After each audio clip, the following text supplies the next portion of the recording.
Hello everyone, good evening. एक पड़ाव से मैं अनीता राय, आप सभी को मेरा नमस्कार। और आज इस एक पड़ाव के प्लेटफॉर्म पर हम बात करेंगे जय खंडेलवाल से, जो कि Bal Bharati public school Gangaram school के स्टूडेंट हैं और जिन्होंने अभी जे एग्जाम का एंट्रेंस दिया है। So Jay, hi, good evening, how are you? Hi, ma'am. I'm good. How are you? I am good, I am good. So Jay, बहुत सारे बच्चों ने इस बार जे एग्जाम को अपीयर किया है। तो हम ये जानना चाहते हैं कि इस प्लेटफॉर्म पर आप बताओ कि आपका एक्सपीरियंस कैसा रहा, आपका एग्जाम कैसा रहा जे एग्जाम का। मेरा exam my exam went really good. मतलब एक्सपेक्टेशंस जितना मेरा एग्जाम अच्छा हुआ है, हम्म। Not bad.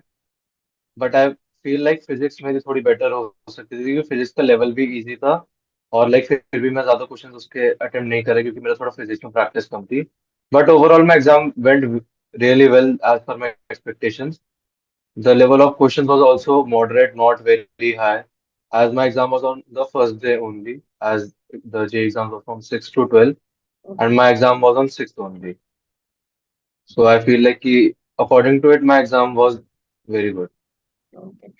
तो इसमें 11 12 का मुझे मोस्टली हम सुनते हैं कि 11 12 की साइंस आती है, टॉपिक्स आते हैं, तो क्या मिक्स था या 12th का स्टैंडर्ड ज्यादा उसमें आया था, एग्जाम्स में कैसा था? मैथ्स में 12th ज्यादा थी, बट इन 11 क्या कहते हैं, फिजिक्स एंड केमिस्ट्री में 11 12 both were almost in equal ratio. Hmm. So yeah it is like दोनों इक्वल ही आते हैं लगभग लगभग। जी। ओके। तो हम्म। जय, आप हमें बताओ, क्योंकि इस मंथ में हमने कोशिश की है कि हम करियर वाइज और सारे स्ट्रीम वाइज हम ज्यादा से ज्यादा इंफॉर्मेशन स्टूडेंट्स तक, अपने व्यूअर्स तक शेयर कर पाए। हम्म। तो आपकी प्रिपरेशन कैसे रही जे एग्जाम्स को अपीयर करने के लिए? क्या क्या प्रिपरेशन आपने की, कहाँ से उसके लिए ट्रेनिंग लिया, कहाँ से आपने कौन सा इंस्टीट्यूट ज्वाइन किया? प्लीज आप हमारे व्यूअर्स को बताओ। ओके, जैसे कि जब हम 10th के बाद हमें ऑप्शन दी जाती है कि आपको कौन सी स्ट्रीम लेनी है, तो हम्म। मेरा तब से ही क्लियर था कि मेरे को इंजीनियरिंग करनी है, तो मुझे जेई तो एग्जाम देना ही पड़ेगा। तो 11th की स्टार्टिंग में ही मैंने विद्या मंदिर क्लासेस बीएमसी ओके। ज्वाइन कर ली थी, as for coaching for BTech, as for coaching for JEE Mains and advance. They prepare for both. So in 11th it was online, because उस टाइम भी Covid ढंग से खत्म नहीं हुआ था।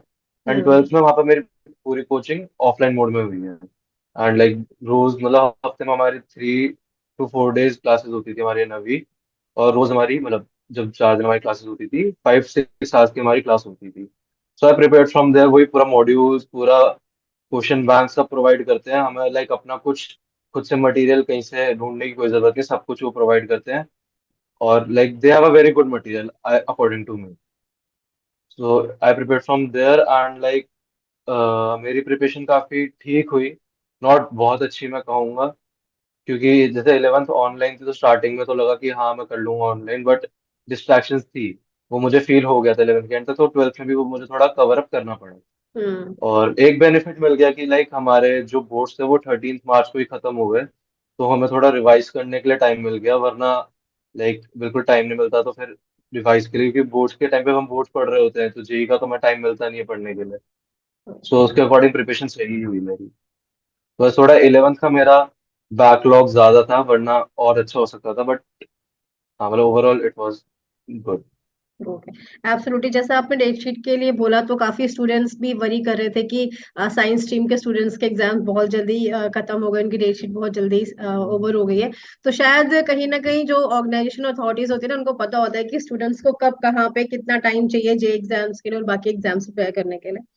तो जय, एब्सोल्युटली। आपकी क्या फ्यूचर प्लानिंग है? अभी आप आगे क्या करने वाले हो, या इस जे एग्जाम्स के बाद इसके भी आगे कुछ एडवांस एग्जाम भी होने वाले हैं? क्या आपकी प्लानिंग है बेटा? जेई मेंस के बाद, if I qualify for the JEE advance, so I will give JEE Advance, and my target is currently IITs, NITs, and there's another college named as BITS Pilani. It hmm. has 3 branches. BITS, oh, it has 3 branches in Pilani, Goa, and Hyderabad. It's a good private college. It is as equal level as IIT Delhi or hmm. any other IIT. So I'm like aiming these colleges for now. Like, my priority is basically to stay in Delhi only, because staying away from home is a bit like disturbing thing and bit competitive thing. Hmm. So that is the thing. What Okay. are future plans? I will only do BTech only, and like we'll see further.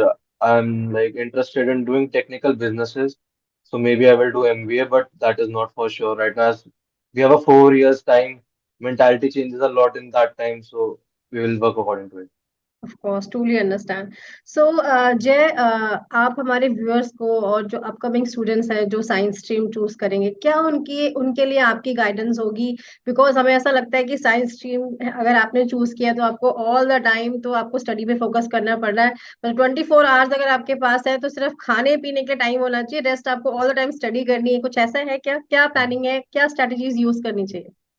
अगर जो बच्चा science stream opt कर रहा है और उसको JEE करना है, हम्म। तो मतलब 8 to 10 आवर्स तो मिनिमम उसको डेली स्टडी करनी ही पड़ेगी। चाहे, और वो क्वालिटी स्टडी करनी पड़ेगी, और लाइक अपने पिन पॉइंट में नोट्स बनाए, क्योंकि इतना टाइम नहीं होता कि बार बार आप पूरे पूरे चैप्टर खोल के पढ़ो, वो कोई हम्म। पॉइंट नहीं है। आप अपना की पॉइंट्स में आपको नोट्स बनाने ही पड़ेंगे, और आपको अपना मतलब क्वालिटी डेटा इकट्ठा करना पड़ेगा फॉर रिविजन्स, और 8 to 10 आवर्स तो दिन में देने ही पड़ेंगे। और लाइक एक बहुत होता है, जो बच्चे साइंस लेते हैं उनमें बहुत होते हैं जिनकी मैथ्स और फिजिक्स काफी अच्छी होती है, केमिस्ट्री वीक होती है, तो वो सोचते हैं कि मैथ्स पे कॉन्सेंट्रेट करते हैं, केमिस्ट्री थोड़ा धीरे भी तो चलेगी। बल्कि hmm. Chemistry is the most scoring subject in JEE. Chemistry के क्वेश्चन आप डायरेक्ट कर सकते हो, फिजिक्स मैथ्स में आपको इतने लंबे लंबे सॉल्विंग करनी पड़ेगी, वो बहुत ज्यादा टाइम कंज्यूमिंग है। केमिस्ट्री सबसे ज्यादा स्कोरिंग है। मेरी भी ये गलती रही, मैं 11th में मैथ्स को टाइम देता रहा, फिर मेरे को रियलाइज हुआ कि नहीं होगा, केमिस्ट्री जब तक सबसे ज्यादा स्ट्रांग आपकी नहीं होगी, तब हम्म। तक आपके लिए एक अच्छा स्कोर जेई में करना बहुत डिफिकल्ट है। केमिस्ट्री आपका सबसे स्ट्रांग होना चाहिए अकॉर्डिंग टू। बिल्कुल बिल्कुल। So thank you so much Jay, इतना टाइम आपने हमारे साथ स्पेयर किया, और जो आपकी गाइडेंस है हमारे व्यूअर्स के लिए और हमारे स्टूडेंट्स के लिए, that is very very appreciatable. So thank you Jay, thank you so much. Thank you so much ma'am. Thank you so it was much a great time everyone. Talking to you. हाँ, thank you, means a lot Jay, means a lot. Thank you and all the best for your result. Thank you so much, इसकी तो बहुत जरूरत है अभी। Of course. So thank you so much everyone for watching us, for listening us. खुश रहिए, हंसते रहिए, स्माइल एंड